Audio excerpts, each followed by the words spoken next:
This week, I got to attend the Masters at the Augusta National Golf Club, and I was blown away by what I experienced. I want to share with you about how the Augusta National Golf Club is a business on a mission, and how you can be too. Welcome to the Waves Business Coaching Podcast, where you can learn how to grow as a leader, inspire your team, and optimize the operations in your organization. I'm your host, Jacob Carnes, and this week on the podcast, I'm going to talk about my visit to the Masters at the Augusta National Golf Club. What I experienced blew me away, and I had a lot to learn about as a business owner about what they do well at Augusta National. If you want to learn how to bring the best out of your team, be sure to go to wavesbusinesscoaching.com, which is linked in the episode description. We'd love to equip you with the tools and resources to optimize your business and give you peace of mind as a business leader.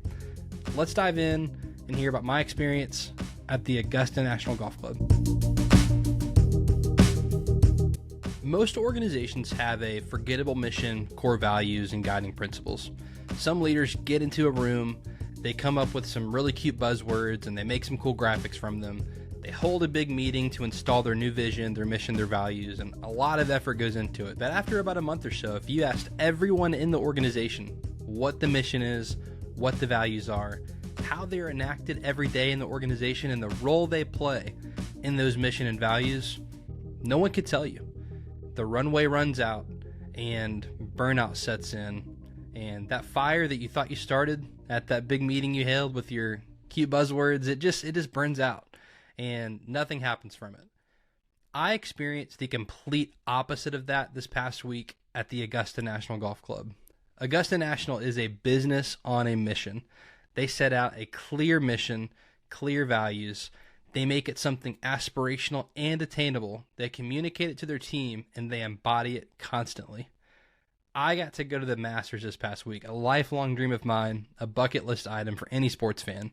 And everything good that everyone has ever said about this magical, traditional place was true and exceeded all expectations. How do I know Augusta National is a business on a mission? Well, because I experienced what they say their core values are without knowing what their core values were. Your organization can do the same thing that Augusta National has done and become a business on a mission. How? One, you need to define a destination. Your team needs to know where you're going and what the goals are. You can do this pretty simply by having a mission statement that, well, is actually a mission. What are you going to accomplish? When will this be done by? Why does it matter? When your team knows this, they will buy in. Two, what kind of people do you need to become to accomplish the mission?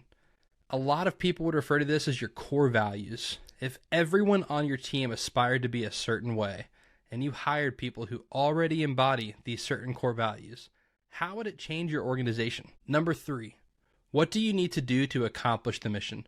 What are the things that the entire team can do every day to move the mission forward? These I would consider critical actions. What critical actions does everyone need to take in order to move the mission forward? Whenever you define a clear mission and set out the type of people you need to be in order to accomplish it, and lay out easy tasks that everyone can do every day to move the mission forward, you become a business on a mission. The Augusta National Golf Club is a business on a mission. When I got home, I wrote down everything that I experienced, and I categorized it into three core values that I thought Augusta National embodied.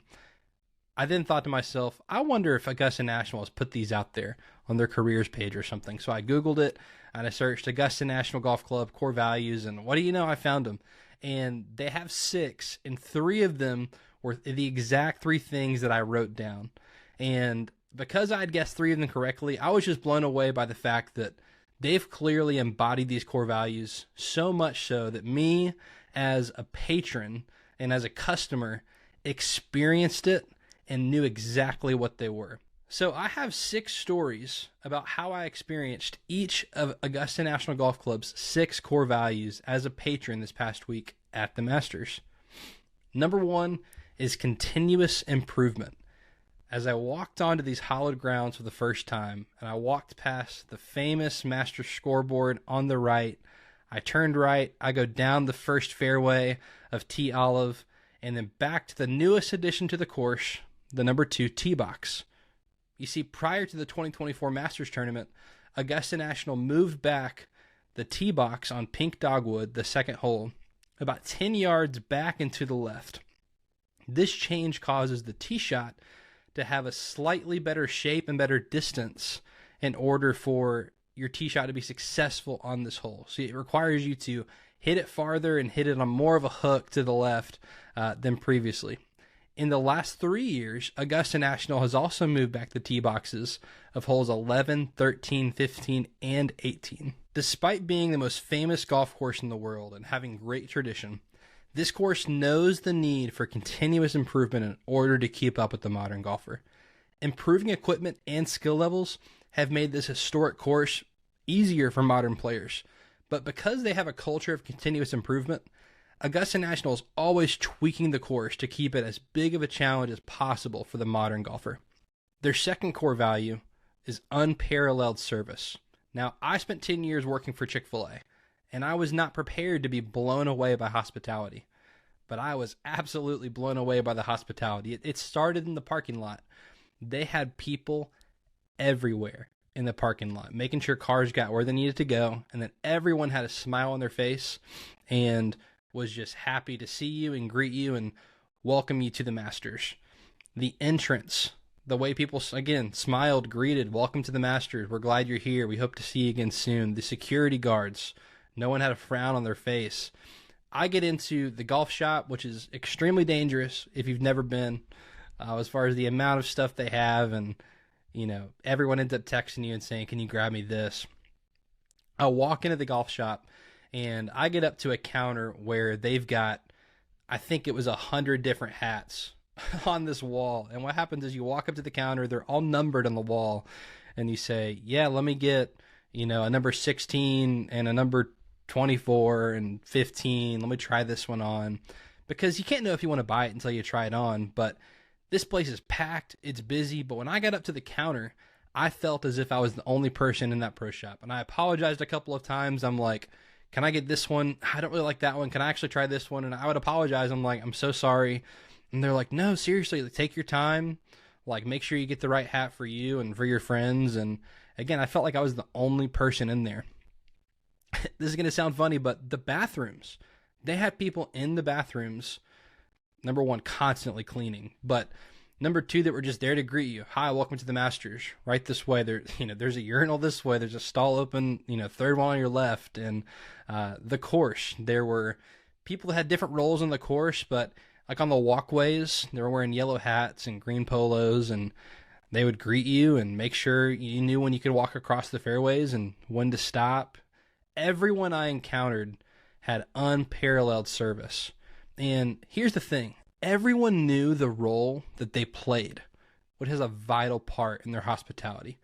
Everyone knows how special Augusta National and the Masters is, and they treated everyone, and they acted themselves as if they knew just how special this was for everyone to be there.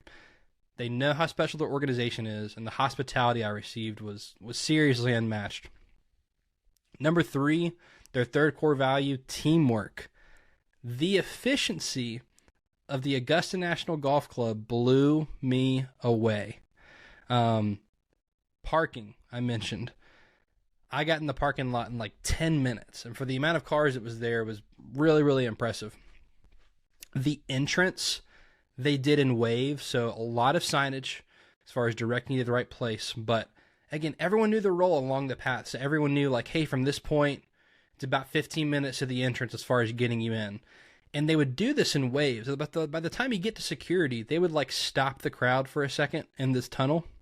They would greet everyone, and then the next wave would go through. So that when you got to security, there wasn't thousands of people that you're trying to find the fastest line to go through. It was actually just, I had 3 people in front of me by the time I got to the security line. So the way they worked together to get people into the golf club was just super efficient. Like I said, the golf shop, the way they have it laid out and designed was brilliant. As far as you can walk up to a counter, all the shirts you can look at right there, see one at closer up, and then get them all, and then walk to the next area. the hats being the same way, the shirts being that way. They had the most bought items right by the register. And so ball markers, flags, golf towels, a lot of this, the common stuff people bought, they had right there by the register. That way you just grab it right before you check out as like a, hey, don't forget this, which again, nice way to make money, but really, really efficient in the golf shop. The concessions are unlike any concessions I've been to at a sporting event. You know, typically you walk up to a counter and you order your hot dog and a Coke, and you know, you pay there and they bring it to you and you move on. Well, the concessions at the Masters is like a walk-through area. So you walk by and you're grabbing, it kind of goes like almost like entree, sides, drinks, register, and it's in that order. And so the way they work together to make sure like it's being restocked of, I grab my pimento cheese sandwich and I grab my, you know, Georgia peach ice cream sandwich and I grab my drink, and then I go to the register and I pay and I keep walking. And so you never just walk up to a counter and stop. So the line is constantly moving. Of course, the teamwork on the course, them working together to make sure the course stays perfect. It was flawless. I'll highlight one area of teamwork that was really special to me as someone who used to work with young people and manage young people in a Chick-fil-A restaurant. I love when leaders show their care to their team members. So I'm at the concessions at the par 3 course, and a young woman was, you know, checking me out. I was paying for the items I had bought, and there was something not working on her register, and she apologized to me and was like, hey, 1 second, and called her manager over. And he like did the quick fix and was like, oh, all you have to do is this, and did something on the POS. And I paid. And then I heard him say, he said, hey, I think I fixed it, but I'm going to stand right here behind you for the next 5-10 transactions or so, just in case it happens again, so we can fix it together, and just in case you need my help. That has meant a lot to me. Again, as someone who's worked in the service industry, just to have a leader be extremely personal, and it's not a problem for me to help you. And by the way, I'm right here if you need me. I'm not just going to fix it and be annoyed and leave. So don't know his name, but shout out. That really meant a lot to me, and the teamwork of them working together really blew me away. Number 4, their core value, attention to detail. Again, worked at Chick-fil-A for over a decade. I learned a lot about the importance of the little things. And Augusta National knows how to do the little things well. The golf course itself is, again, I've grown up a fan of the Masters. Seeing it in person blew me away. I can't believe it's real. There was no blade of grass, no piece of pine straw out of place on that golf course. I got to go on Wednesday, which is the day of the par 3 tournament, and my wife and I sat on the number 6 tee box, and every single time after, you know, a group of 3 golfers would come up, they'd hit their shot, walk to the green. There was a guy there who picked up every divot, every little blade of grass or piece of dirt that left the tee box after the player hit. He was picking up and putting it in the bin. That way the tee box was immaculate and perfect by the time the next group walked up to the tee. It was unbelievable. Concessions process, again, I can't help but to pay attention to the efficiency of the food service with my history, but concessions, here's the thing. I'm convinced, and Chick-fil-A friends, don't hate me for saying this, I'm convinced the Augusta National Golf Club could run a Chick-fil-A drive-thru better than Chick-fil-A could with how efficient their food service was. It was unbelievable. I was blown away. Augusta National does the little things well. The attention to detail is, again, it's unmatched. Number 5, their 5th core value, respecting tradition. Jim Nantz coined the term a tradition unlike any other, and the Masters is definitely that. The Masters holds up and respects its historic traditions that the tournament's been going on since 1934. So what is that, 80, 90 years? The Masters had a few years off in there, but 90 years of Masters tournaments. And some of the traditions I love that they uphold, the patrons, the respect they have for the people like me who go, they call patrons, just the fans who are there to watch golf. And the respect they have for the patrons is amazing. Again, I mean, I feel like I've mentioned the food several times. The Masters concessions are famous for the food items they have. The historic buildings getting to see the clubhouse that was built in the 1800s, getting to see Butler Cabin, the Eisenhower Cabin, the green jacket, the Augusta National members walking around in that historic green jacket. I got to watch players skip the ball across the water on hole 16, which is a tradition at Augusta National. A cool thing that I'm sure some media members don't love, but Augusta National does not let anyone besides players and caddies inside the ropes. So on a golf course, on like the tour in a professional tournament, a lot of times media is just allowed inside the ropes. So fans have to stay outside the ropes, and there will be like a rope that kind of lines the outside of holes. So all play happens inside the ropes. So that's what I mean by that. But media sometimes is allowed inside the ropes, but not at Augusta National. They uphold that this is a special place and that only players and caddies are allowed inside the ropes. And lastly, my favorite thing, both watching it on TV and experiencing it in person, is there's still no cell phones allowed at Augusta National. So they've evolved a lot, but one rule that I hope stays true for forever is you can't bring your cell phone into Augusta National. At every sporting event you watch on TV, if there are people either close to the court, the field, and golf is this way, you see a lot of this. You see a lot of people holding up their iPhone and trying to get their close-up shot, their video. I love it. No distractions. Everyone is in the moment, watching this live sports moment together, experiencing it without the distraction of a cell phone. And this applies to everybody. So I was there on Wednesday. I saw Kirk Cousins, the Falcons quarterback, there on Wednesday. He can't have his phone. Neither can I. So because Augusta National holds its tradition to such high regard, the media, the players, and the patrons all follow suit and just uphold these traditions and love it. Number 6, the last core value, doing what is right. Augusta National and the Masters, they expect everyone there to do what is right. I'll give you one example of this. We got there like right as the line for the golf shop opened. And as they opened the line, we were able to get in line. And one rule at Augusta National is no running. They're like, hey, this is the Augusta National Golf Club, and we're not going to run at this golf course. So a couple of people tried to run from across the street to get into the line for the golf shop, and a security person walked over. They were kindly pulled out of line and kindly reminded where they were that, excuse me, you're going to get out of line right now. You're at the Augusta National Golf Club, and we don't run here. I love it. This is the standard of excellence, and everyone there does what is right to keep that place special. I watched Max Homa on the 6th tee hit his ball, made a divot, and then went and picked up his divot and put it back and replaced it, as I've seen him done a ton on TV and in videos and stuff. But Max Homa, someone, I think, little things, just did something that was right. I watched every player take off their hat and greet the Augusta National member on the tee box of the 6th tee during the par 3 contest. There was a club member like on every tee, kind of watching over that hole. That was their role for the day. And every player would walk over, take their hat off, shake their hand. Thank you so much for having us. So everyone there just does what is right. In conclusion, I mean, what can I say? The Masters blew me away, exceeded all expectations. And as a business owner and as someone who talks to a lot of business owners, I was just blown away by the culture and precedent they've set and the excellence they've set inside that organization. They are truly a business on a mission. What about your organization? Can your customers feel and see your core values just by visiting your business?